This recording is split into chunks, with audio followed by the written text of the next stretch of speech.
Bapak Ibu rahimakumullah, tidak perlu kita mendustakan diri kita sendiri bahwa salah satu tujuan kita bekerja, baik sebagai pedagang ataupun sebagai pegawai ataupun sebagai profesional, adalah untuk mencari rezeki. Tetapi harus dilanjutkan rezeki yang halal. Dan itu tidak dosa ketika kita bekerja karena uang, bekerja mencari gaji, mencari keuntungan, mencari profit di dalam suatu usaha yang kita kerjakan.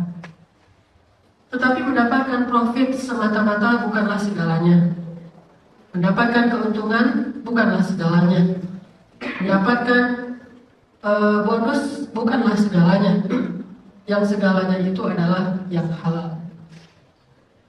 Sehingga ketika kita berbicara menjadi seorang muslim yang lillah di tempat bekerja, maka kita berbicara tentang iman kita, keistiqomahan kita, iqah kita kepada Allah, agar kita senantiasa selalu memprioritaskan rezeki yang halal di dalam setiap pekerjaan kita. Kita yakin bahwa jatah kita telah ditentukan di Lauhul Mahfuz.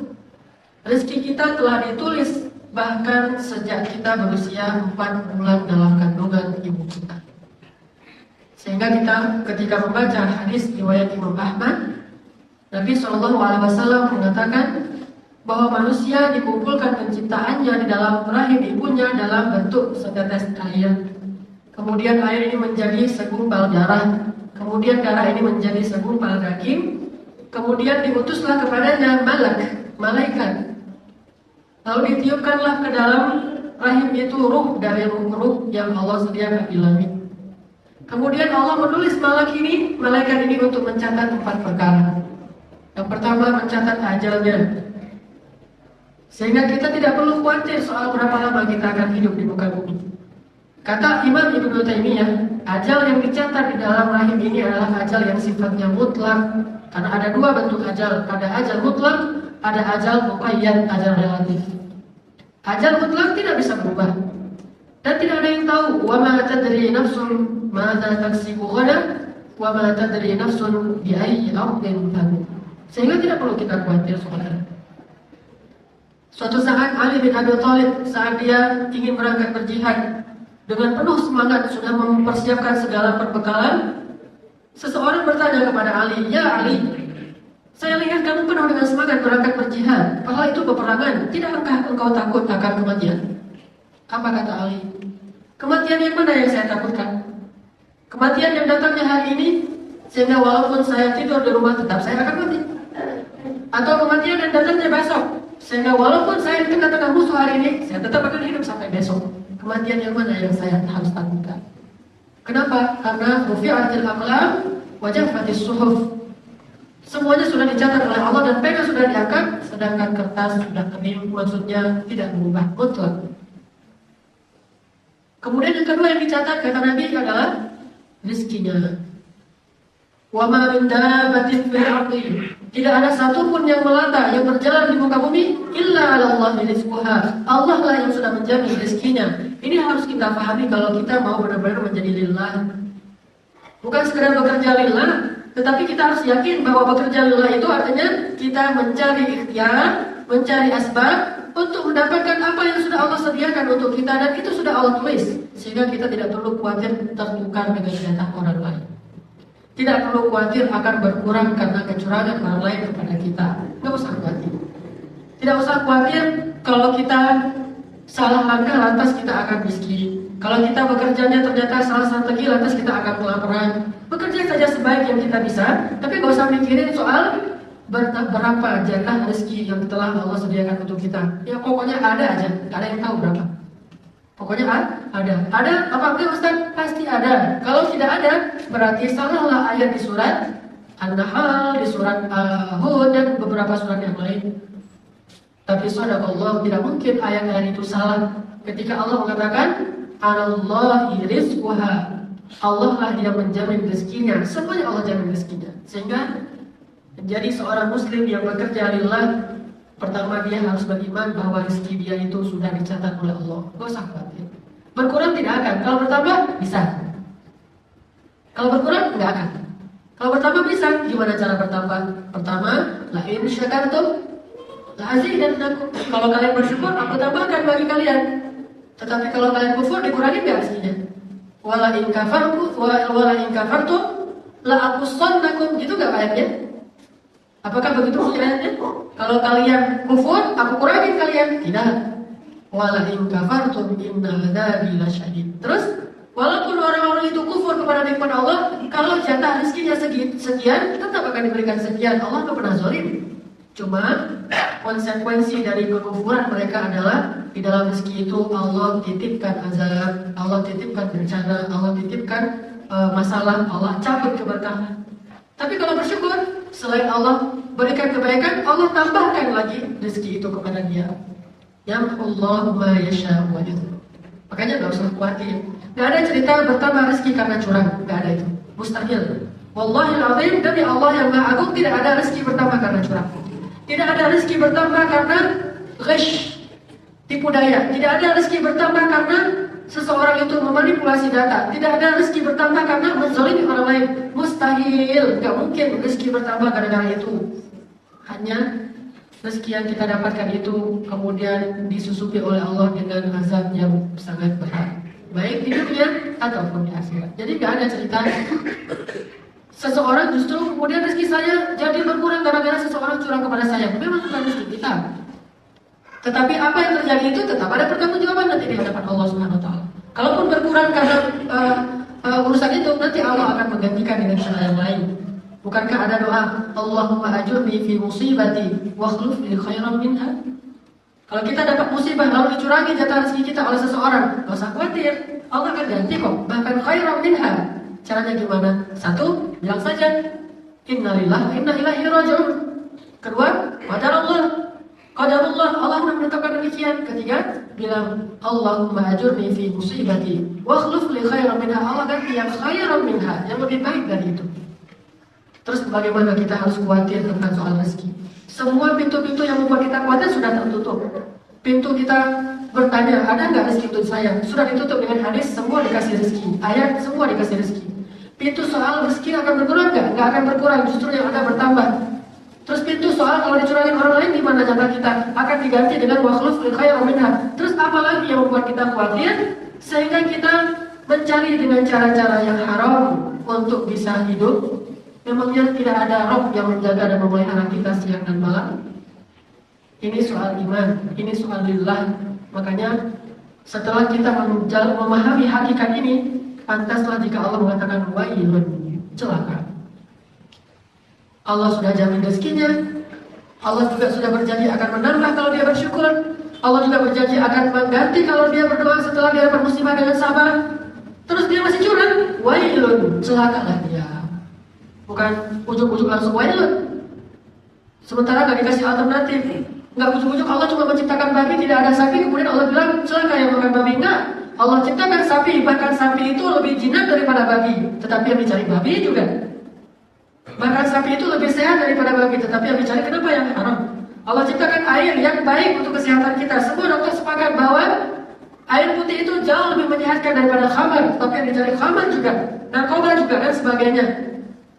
Barulah Allah mengatakan wailun. Setelah Allah berikan banyak kemudahan dan kebaikan, tapi juga dia masih curang, baru Allah bilang wailun. Mencari rezeki yang halal itu banyak sumbernya, banyak caranya. Dengan modal dua saja, yakin kepada Allah, lalu qanaah dengan apa yang sudah kita dapatkan, maka selesai masalahnya. Kalau masih mengambil cara yang lain, pantas jika Allah mengatakan wailun. Siapa yang wail? Kata para ulama, wail ini ada dua arti. Wail di dunia artinya dia celaka. Wail di akhirat dia mendapatkan lembah, karena wail itu salah satu nama lembah neraka jahanam. Kedua-duanya tafsir yang benar kata para ulama tafsir. Celaka di dunia artinya tadi Allah cabut berkahnya dan itu kecelakaan paling besar. Kalau Allah titipkan di dalam rezekinya itu masalah-masalah, baik masalah psikologis, sehingga ketika dia memakan rezeki yang buruk itu secara mental akan membuat dia keras kepala, akan membuat hatinya keras, akan membuat jiwanya menjadi labil, akan membuat akalnya jadi tumpul dalam berpikir. Ini semuanya sebabnya karena rezeki yang tidak halal. Itulah wail. Kemudian Allah titipkan lagi untuk raganya masalah yaitu penyakit. Sehingga dari makanan itu setiap dia makan makanan yang haram, Allah tambah penyakitnya, Allah tambah penyakitnya. Mungkin gak sekaligus langsung dia rasakan, dia drop langsung kanker, langsung stroke. Tetapi kalla sawfa ta'lamun, summa kalla sawfa ta'lamun, kalla sawfa ta'lamun fid dunya, summa kalla sawfa ta'lamun fil akhirah. Yakin saja di dalam harta yang syubhat apalagi haram ada wailul lil mutaffifin. Jadi manusia lillah di kantor itu manusia yang menjauhkan dirinya dari cara-cara tatfif, curang. Dari cara-cara curang. Baik curang dengan cara wa idzal ladzina idza ktalu 'alan nas yastawfun atau yukhsirun. Yastawfun atau yukhsirun. Yastawfun artinya apa? Yastawfun artinya dia pengen dapat lebih dengan cara yang curang. Yukhsirun artinya dia ingin merugikan orang lain dengan cara yang curang. Sama saja. Kalau dalam berdagang, yastawfun itu ketika dia kulahan apa? Ngambil barang banyak, dia mencurangi sumber tempat dia mengambil barang. Misalnya petani, dia langsung menghancurkan harga dari petani. Misalnya kita beli beras dari petani, harga yang kita tetapkan untuk petani itu karena kita punya modal banyak, 1 kilo itu 2.000. Kasihan petani 1 kilo 2.000 rupiah. Lalu pas kita jual ke konsumen atau pedagang-pedagang yang di bawah kita menjualnya 10.000, 15.000 segala macam, kita hancurkan harga. Lalu kita tinggikan harga sesuka kita. Ini menjadi yastawfun atau yukhsirun dalam bahasa bisnis. Monopoli termasuk yastawfun, yukhsirun. Ini satu paket. Gak mungkin cuma yastawfun. Untuk apa dia yastawfun? Biasanya dia yastawfun sekaligus kemudian nanti dia yukhsirun, dia kalau pedagang. Begitu juga dalam urusan kepegawaian ketika kita bekerja. Kita minta gajinya diberikan bonus, tetapi kita masuknya sering telat, pulangnya sering duluan. Di dalam pekerjaan kita sering menunda-nunda tugas kita, deadline-nya kita selalu molor. Kemudian tugas kita kerjakan seadanya, ya yukhsirun, apa adanya aja lah. Giliran minta gaji, kita minta yang lebih. Itu namanya yastawfun, yukhsirun, wailun.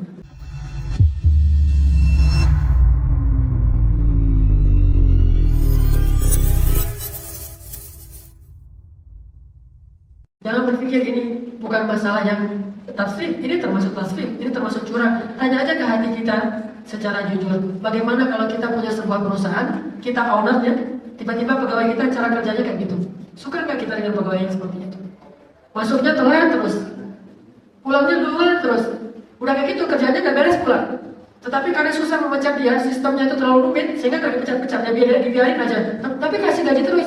Apakah kita ridho uang yang kita berikan ke pegawai itu? Pasti kita gak ridho. Maka kalau kita istafti qalbak, tanya ke hatimu, kita akan tahu ternyata pekerjaan rezeki yang saya dapatkan selama ini masih sebagiannya syubhat, gak jelas statusnya. Perjelas dengan cara yang halal. Berikan hak-hak dari apa yang sudah kita ambil amanahnya. Walladzina hum li amanatihim wa 'ahdihim ra'un. Tentunya kalau kita tidak bisa persis, kata Nabi SAW, saddidu wa qaribu. Kalau kalian nggak bisa persis, cobalah untuk berusaha untuk qaribu, berusaha untuk lebih baik. Kalau kita nggak bisa persis hitungannya harus persis jam 7 udah sampai di sini. Kadang-kadang macet, kadang-kadang ada halangan apa, bukan sengaja. Kadang-kadang mungkin ada halangan tertentu yang uzur syar'i, pulang lebih duluan. Kadang-kadang ada kepentingan tertentu yang nggak bisa tinggalkan lagi pula, pekerjaannya sudah selesai, daripada nganggur sini nggak jelas, duduk-duduk aja tapi pekerjaan udah beres. Maka kita keluar sesekali. Kalau nggak bisa persis, nggak sekaku itu juga. Tetapi kata Nabi kalau nggak bisa saddidu persis, qaribu, berusaha untuk lebih dekat. Begitulah kita berusaha untuk bertakwa kepada Allah. Makanya ada 2 ayat kan, ittaqullaha haqqa tuqatih. Enggak semua orang sanggup selalu haqqa tuqatih. Kalau nggak bisa selalu haqqa tuqatih, maka ayatnya di surat At-Taghabun, fattaqullaha mastata'tum. Bertakwalah dengan apa yang kalian mampu. Kadang bisa haqqa tuqatih, disiplin banget, persis banget, sesuai deadline banget. Tapi kan nggak selalu bisa kayak gitu. Keadaan kita itu fluktuatif. Sebagaimana iman juga, semangat iman itu yazidu wa yanqus. Maka kalau nggak bisa persis setiap hari demikian, maka kita juga nggak perlu khawatir. Kalau gitu saya nggak boleh gaji juga. Jangan sekaku itu juga. Jangan harus hitung-hitungannya itu persis per detik. tapi berusahalah. Usaha itulah yang Allah lihat. Wa qul i'malu fasayarallahu amalakum wa rasuluhu wal mu'minun. Kerjalah kalian dengan segenap kemampuan kalian, Allah akan menilai. Tetapi jangan bohongin Allah, karena sama saja dengan membohongi diri kalian sendiri. Allah tidak bisa dibohongi. Berusaha saja semampu kita. Memang tidak ada dalam masalah yang sifatnya muamalah, tidak ada hukum yang baku. Beda dengan fikih ibadah, dia sudah baku, tidak bisa berubah walaupun ribuan tahun lamanya sejak Nabi wafat. Tapi kalau muamalah selalu nanti ada masalah atau masalah atau masalahul mursalah, kemudian ada uzur-uzur, kemudian ada darurat, selalu ada demikian sehingga tidak bisa persis kita mengatakan tank dan tank. Pekerjaannya harus begini dan begini, tidak bisa persis. Selalu melihat masalah. Maka inti yang ingin kita bahas di sini, jangan sampai terbersih dalam hati kita, oh saya udah curang, oh saya pengen curang. Kecurangan itulah yang dikatakan dengan istilah wailun. Ini menjadi manusia lillah dalam pekerjaan. Apa yang kita siang malam bekerja mendapatkan harta yang syubhat dan haram, lalu itu kita bawa pulang ke rumah, yang sama saja dengan membawa api neraka ke rumah kita. Api kok dibawa jauh-jauhnya? Macet-macet demi mencari api neraka. Terus kita di sini capek-capek ngantuk-ngantuk pun harus bekerja demi membawa potongan-potongan api neraka ke rumah kita. Lalu nanti akan menyengsarakan keluarga kita, tidak ada manfaatnya. Maka carilah, kalaupun harus sedikit, pastikan halal. Apalagi kalau banyak. Kenapa saya bilang apalagi kalau banyak? Karena justru untuk memastikan hal di hal yang banyak itu lebih sulit daripada yang sedikit. Makin banyak, makin kita harus jeli. Jangan-jangan dalam yang banyak itu bercampur dengan yang haram sehingga jadilah dia syubhat dan jelas. Biasanya kalau yang sedikit itu lebih mudah menemukan halalnya. Tapi kalau banyak justru kita harus lebih hati-hati karena yang banyak itu biasanya sudah bercampur dengan yang syubhat apalagi yang haram. Kalau kita bisa jamin ini, kita yakin dengan rezeki dari Allah ini, hidup kita akan nyaman. Hidup kita akan bahagia.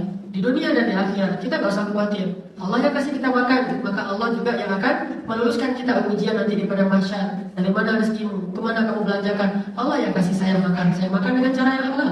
Kemana kamu pakai, saya berikan kepada anak-anak dan istri saya untuk kebutuhan mereka. Lulus sudah, tidak ada masalah. Makanya Abu Bakar As-Siddiq sangat berhati-hati soal rezeki ini. Sampai beliau secara tidak sadar pernah memakan sesuatu yang syubhat. Kemudian baru beliau tahu itu haram. Akhirnya beliau ambil semacam kayu kecil, beliau masukkan ke mulutnya supaya beliau jadi mual dan muntah demi ingin mengeluarkan daging yang sudah beliau makan itu. Kalau muntah, beliau lihat dari muntah beliau itu ada dagingnya, yang tadi enggak. Saking memang kita nggak bisa seperti Abu Bakar, tapi kalau nggak bisa sadidu tadi apa? Ibu berusaha untuk mirip. Kalau nggak bisa persis. Abu Bakar memang dahsyat. Kalau soal menjaga lisan, coba gimana cara Abu Bakar menjaga lisan? Pasti kita nggak pernah mempraktikkan ini, termasuk saya. Caranya beliau akan mengemut batu. Beliau akan taruh batu di bawah lidahnya. Bukan batu yang mulus, batu yang agak-agak perempal-perempal gitu, ditaruh di bawah lidahnya.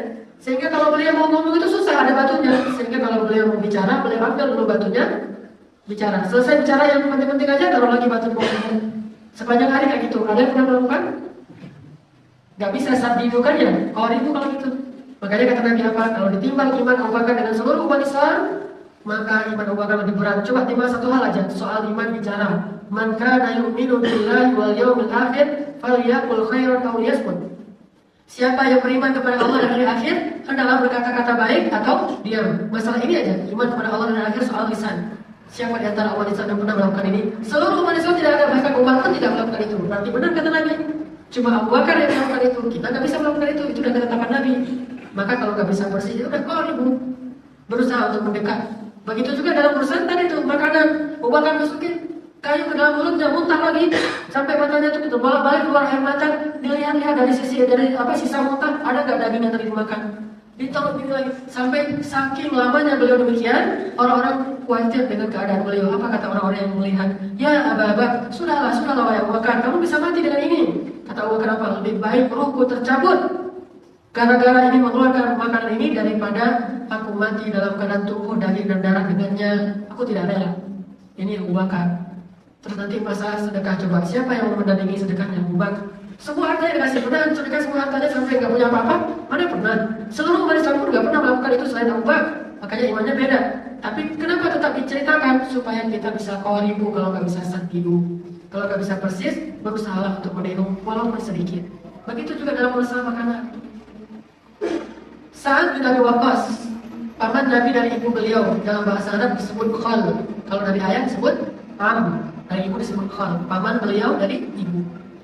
Sa'ad bin Abi Waqqas pernah datang kepada Nabi mengatakan, "Ya Rasulullah, mintalah kepada Allah agar Allah mengabulkan doa saya." Nabi kalau udah mengangkat tangan, Allah langsung mengabulkan. Jangankan Nabi, orang soleh saja kata Allah, kalau hambaku mengangkat kedua tangannya, ini dalil bahwa bolehnya berdoa dengan mengangkat tangan. Jadi kalau orang bilang doa gak usah angkat tangan, mana ada kayak gitu? Gak sekaku itulah. Karena Nabi juga mengatakan, Allah malu jika melihat hambanya mengangkat kedua tangannya tidak mengabulkan doanya, Allah malu. Jadi boleh angkat tangan, boleh gak angkat tangan, boleh. Telunjukkan ya 3 cara berdoa kan? Begini, atau gak sama sekali, atau dengan telunjuk. 3-tiganya dilakukan lagi. Nabi kalau nggak angkat tangan, Allah ngabulkan. Tetapi Nabi tidak mengangkat tangan. Apa kata Nabi? Atib mat'amak ya Sa'ad. Kalau mau doa kamu mustajabah, bersihkan makanan buah ya Sa'ad. Arti bersihkan sumber rezekimu dari yang syubhat dan haram. Maka sejak saat itu Sa'ad langsung berhenti bisnis rentenir. Sa'ad, Abbas, termasuk Utsman bin Affan, rata-rata mereka punya investasi dalam riba. Waktu itu masih disebut sebagai rentenir kayak gitu. Minjamin terus dapat lebih 2 kali lipat, 3 kali lipat, nggak tanggung-tanggung, bukan 10%, 20%, 100%, kadang-kadang 200%, sehingga jadi kaya raya, terutama kepada orang miskin. Kalau sesama orang kaya, mereka biasanya suka tabarruk, saling tolong menolong, supaya nanti bisa ditolong ketika mereka susah. Tapi kalau kepada orang susah, justru ditekan terus, itu gaya-gayanya orang Arab jahiliyah. Makanya Sa'ad langsung pulang membersihkan harta-hartanya, dia datang ke fakir miskin, sudah lunas. Harta kamu sudah lunas, utang kamu sudah lunas, sehingga dia hanya mengambil ra'sul mal, modal dia saja yang halal. Kemudian setelah itu Nabi mengatakan, "Ya Rabb, istajib li Sa'ad idza da'a." Baru Nabi angkat tangan, "Ya Allah, terimalah doa-doa Sa'ad jika dia berdoa." Maka sejak saat itu kata para sahabat, jika Sa'ad sudah berdoa, langsung Allah kabulkan saat itu juga. Kenapa? Rezekinya sudah halal.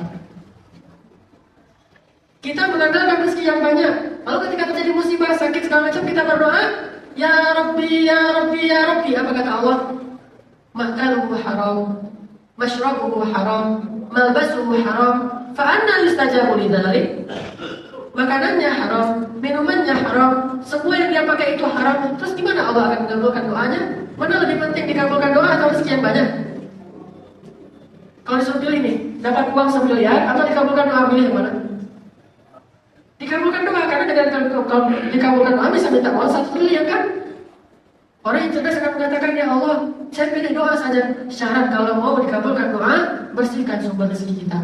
Gak apa-apa gak dapat 1 miliar, gak apa-apa gak dapat proyek, gak apa-apa gak dapat bonus yang orang lain dapat kita gak dapat, tetapi kita halal. Kenapa? Itu modal kita. Nanti kalau kita punya masalah, tinggal minta sama Allah. Kalau mereka punya masalah, uangnya tidak bisa menolong mereka. Ma'agna anhu maluhu wa ma kasab. Memangnya uangnya Abu Lahab bisa menolong dia dari sakaratul maut? Bahkan matinya itu menggenaskan hal itu. Gimana matinya Abu Lahab? Mati dengan penyakit menular. Penyakitnya menular tahu dan mengerogoti tubuhnya, sehingga dia sendiri juga sengsara sekali, menderita sekali. Saking sedihnya kematian Abu Lahab ini, ketika dia sudah mati, tidak ada satupun orang yang menjenguknya. Orang lain meninggal dijenguk, Abu Lahab tidak ada yang menjenguk. Bahkan orang-orang Quraisy pun tidak mau menjenguknya. Bahkan anaknya pun tidak mau menjenguknya, sehingga dia semacam dipasung di rumah sendiri, tidak ada yang datang sampai dia mati. Setelah dia mati, anak-anaknya tidak berani menyentuh dan menguburkannya. Caranya gimana?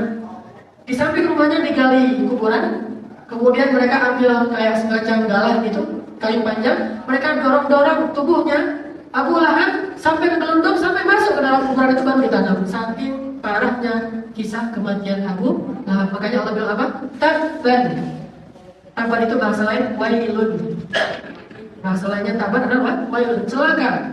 Namanya harta dan apa yang dia usahakan selama ini bisa menolong dia? Tidak bisa. Makanya lebih penting dikabulkan doa daripada banyak duit. Banyak duit itu gak bisa nolong kita. Orang pergi ke Singapura kemana-mana berobat gak sembuh. Tapi kalau doa, Umar bin Khattab orang yang kalau sudah berdoa langsung Allah kabulkan. Datang orang sakit perut, tapi tidak datang untuk berobat ya. Datang cuma pengen ketemu Umar, cuma dia gini-gini megang perut. Kata Umar, "Malik, kamu kenapa?" "Saya sakit perut udah berapa hari." Dipegang sama Umar, baca Al-Fatihah langsung sembuh. Giliran Umar yang sakit, orang-orang yang datang pada baca Al-Fatihah kepada Umar nggak sembuh-sembuh. Kenapa? Karena doa doa mereka tidak seperti doa umat. Makanya modal kita itu Allah. Ihfazillah yahfazka, wa idza sa'alta fas'alillah, wa idza ista'anta fasta'in billah. Ihfazillah tajidhu tujahak dan sebagainya. Ini modal kita. Maka dari itu banyak harta itu alhamdulillah kita bersyukur. Tetapi jika tidak ada yang halal atau tidak kalau masih bercampur dengan yang haram, tidak ada manfaatnya. Nanti ketika kita butuh Allah, Allah tidak akan menolong kita. Allah suruh cari aja harta yang kamu kumpulkan selama ini, namanya bisa menolong kamu. Alladzi jama'a malahu wa 'addadah. Terus dia pikir, yahsabu anna malahu akhlada. Apa kata Allah? Kalla, sama sekali enggak. Dia pikir harta itu bisa buat dia hidup lebih lama, artinya sembuh dari penyakit, panjang usia segala macam. Kalla, kata Allah, sama sekali tidak. Bahkan di kalimat awalnya pun sama. Wailul likulli humazatil lumazah. Udah wailul kalimatnya kalla pula. Terus kalau di surah yang lain, alhaakumut takatsur. Bermegah-megahan melalaikan mereka. Sehingga Allah mengatakan kalla sawfa ta'lamun.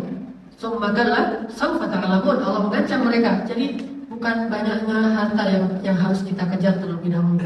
Kejarlah yang halal. Kalaupun harus sedikit, bukan sedikit, mencukupi, maaf. Kalaupun harus hanya cukup saja bagi kita, maka cukup. Alhamdulillah.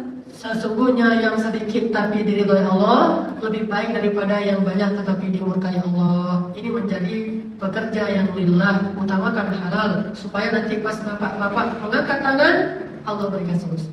Enak, cepat kan? Kalau masih lapar, bersihkan lagi harta kita. Masih lapar, bersihkan lagi harta kita. Karena Nabi SAW pernah menceritakan, mungkin sering kita dengar hadis ini, tentang orang Bani Israel yang melakukan perjalanan. Di tengah jalan dia lapar. Orang Bani Israel itu orang Yahudi kan sama dengan kita, gak boleh makan babi ya. Di tengah jalan dia lapar, melihat orang lagi bakar babi. Dia samperin tuh orang-orang yang lagi bakar babi, terus dia bilang apa? Atini hadas sabat. Berikan kepada saya ikan ini. Kata mereka, kan kamu orang Yahudi gak boleh makan babi. Memangnya saya minta babi, misalkan minta ikan. Tapi dan hidupnya ke arah babi. Begitulah cara orang-orang Yahudi menghalalkan yang haram dengan mengubah namanya, membuat dia seolah-olah jadi halal, mengubah namanya. Atini hadzal samad, berikan saya ikan ini nggak boleh bagi kamu, ini halal. Katanya emangnya saya minta babi, kan saya minta ikan. Akhirnya dikasihlah sepotong daging babi, dia makan dengan mengatakan enak sekali ikan ini. Enak sekali ikan ini. Untuk membohongi diri sendiri, ini lagi merasa bersalah. Setelah selesai makan, ya pasangannya kabar. Wah ini, kalau bahasa kita air zam-zam ini, enak sekali sangat nikmat air ini. Setelah selesai itu dia dalam rangka melanjutkan perjalanan, karena mabuk akhirnya kesasar. Jalannya salah pilih, tersesatlah dia di tengah padang pasir. Ketika udah sadar, tersesat, ontanya udah hilang, semuanya bekalnya udah hilang, baru dia angkat tangan. Ya Rabbi, ya Rabbi, ya Rabbi. Kata Nabi apa? Bagaimana Allah akan mengabulkan doa orang seperti itu? Maka matilah dia di tengah padang pasir dalam keadaan tersesat. Kalau kita ambil ini sebagai ilustrasi hidup kita, gara-gara rezeki yang tidak halal, akhirnya kita jadi mabuk dunia. Setelah kita mabuk dunia, salah pilih jalan hidup. Lalu kita tersesat di antara kehidupan yang ramai ini. Lalu ketika kita udah jauh tersesat, kita bilang ya Rabb, bagaimana Allah akan membiarkan kita kembali? Matilah kita dalam keadaan ta'imun. Ta'imun itu artinya terlunta-lunta. Makanya gak usah dekat-dekat dengan yang syubhat, apalagi yang haram.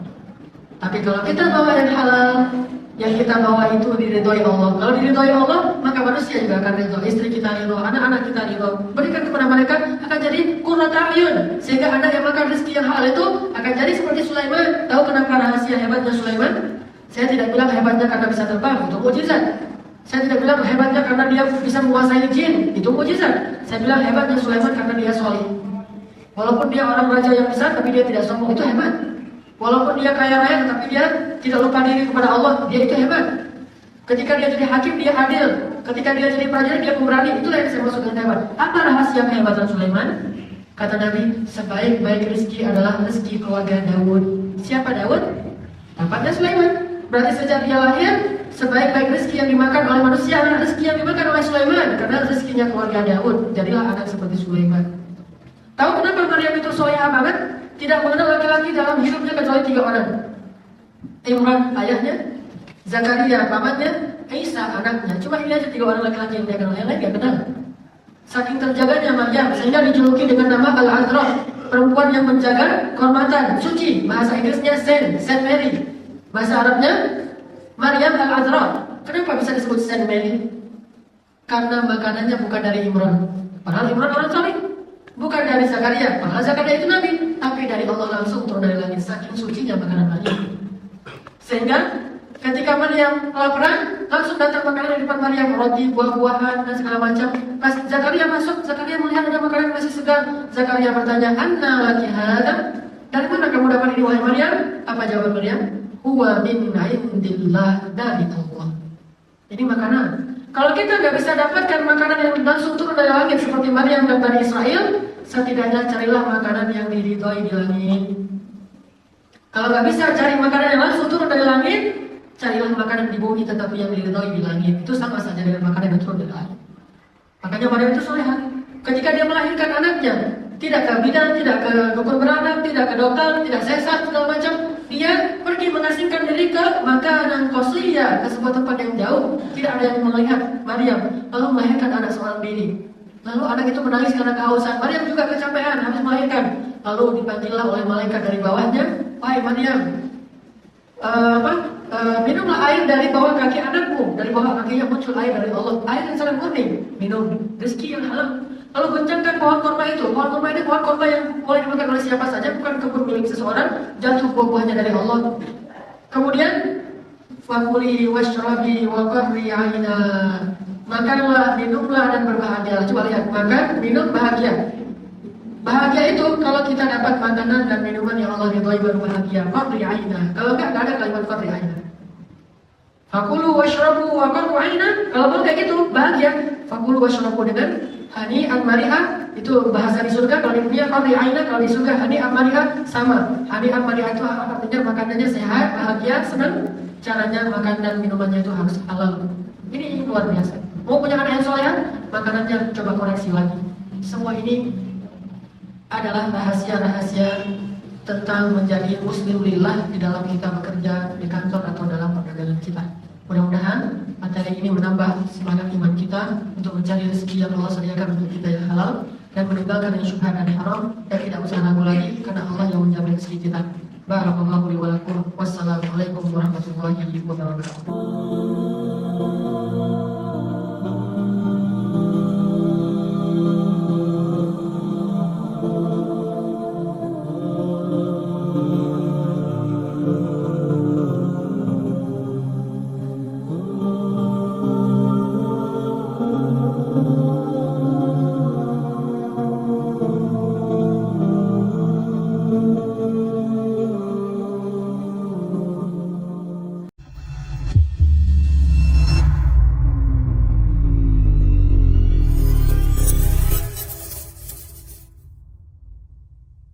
Suatu hari, Ustadz Hanan Attaqi membagikan pengingat penuh makna tentang pentingnya mencari rezeki yang halal. Ia memulai dengan menggambarkan bahwa meskipun mencari penghasilan adalah kebutuhan banyak orang, seorang muslim sejati bekerja dengan niat mendapatkan ridha Allah, menjaga agar setiap penghasilannya tetap murni. Ustadz Hanan mengingatkan bahwa harta yang diperoleh secara curang, sebesar apapun jumlahnya, akan kehilangan berkah. Ia menekankan bahwa seorang muslim yang jujur harus yakin bahwa Allah telah menetapkan rezeki dan umur mereka di Lauh Mahfuz sejak dalam kandungan. Selanjutnya, Ustadz Hanan menceritakan kisah Abu Bakar As-Siddiq yang suatu hari tanpa sengaja memakan makanan yang tidak jelas kehalalannya. Karena begitu teguh dalam menjaga kemurnian dirinya, Abu Bakar bahkan berusaha memuntahkan makanan itu demi membersihkan tubuhnya. Bagi Ustadz Hanan, kisah ini adalah pengingat bagi setiap muslim untuk berusaha menjaga kehalalan rezekinya, meskipun tidak bisa seteguh Abu Bakar. Ia mengajak jamaah merenungkan kualitas rezeki yang mereka terima dan menasihati mereka untuk mengutamakan cara yang jujur. Ustadz Hanan menekankan bahwa Allah menjamin rezeki setiap orang, dan jika kita menghadapi pengkhianatan atau kehilangan, Allah akan menggantikannya dengan yang lebih baik dan membawa ketentraman. Di akhir ceramah, Ustadz Hanan menceritakan kisah Maryam Mary yang diberkahi dengan makanan dari langit karena kesuciannya. Ia mengajak para jamaah melihat perjalanan hidup ini sebagai jalan integritas dan keyakinan pada rezeki Allah, bukan sekadar kelimpahan materi. Melalui kisah-kisah ini, Ustadz Hanan mengundang semua orang untuk menjalani kehidupan yang berfokus pada ridha Allah, menekankan bahwa rezeki yang halal akan membawa kebahagiaan dan ketenteraman sejati, baik di Moors di akhirat.